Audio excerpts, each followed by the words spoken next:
তো সন্ধ্যাবেলার টাইম ছিল, বানাচ্ছিলাম একটু পাস্তা।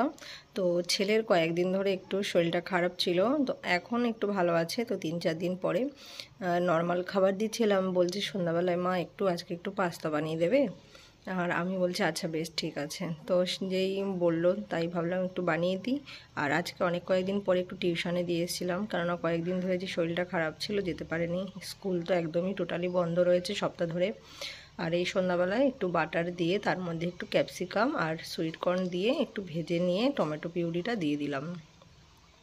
খুবই সিম্পল একটা পাস্তা। তো এইভাবে বাচ্চাদের বানিয়ে দিই। আর এর মধ্যে একটু দিয়ে দিলাম টমেটো কেচাপ, যাতে কি টেস্টটা একটু ভালো আসে। তো এইভাবেই সিম্পলভাবে পাস্তা বানিয়ে দিই। আর পাস্তাটা কিন্তু আমি ম্যাকারনিটা সিদ্ধ করে নিয়েছিলাম। তো তার মধ্যে অ্যাড করে দিলাম একটু ভেজ মেয়োনিজ। তো এটা দিলে একটু ক্রিমি ভাব আসে, কারণ আমাদের তো সকলের ঘরে সবসময় ফ্রেশ ক্রিমটা থাকে না, তার জন্য এই মেয়োনিজটা দিলে কিন্তু পাস্তা বা স্যান্ডউইচের মধ্যে খেতে কিন্তু খুব ভালোই লাগে।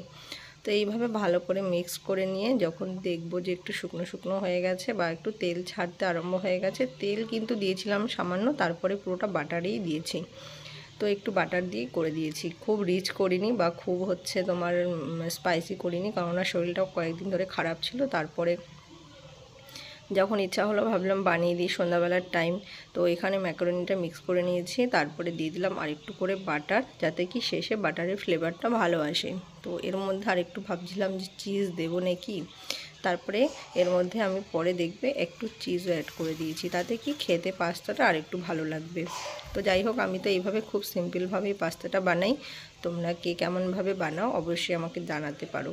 তো যাই হোক, আর এই ভিডিওটা যদি ভালো লাগে লাইক করে দেবে। এই যে পাস্তার মধ্যে যে একটা চিজ নিয়ে এসেছিলাম, এটা হচ্ছে তোমার স্যান্ডউইচের যে চিজগুলো নেয় বা বার্গারের যে ওই চিজটা নিয়ে এসেছিলাম, তো একটা দিয়ে দিলাম।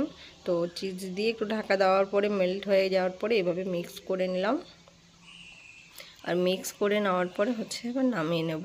তো আজকের এই ছোট্ট ভিডিওটা দেখলে তোমাদের পুরোটা সামনেই বানালাম। 5 থেকে 6 মিনিটের মধ্যে কিন্তু খুব সিম্পলভাবে পাস্তাটা সিদ্ধ করা থাকলে রেডি হয়ে যাবে। তো এইভাবে বাচ্চাদের জন্য দিয়ে দিলাম খেতে। তো ভালো লাগলে লাইক করে দেবে।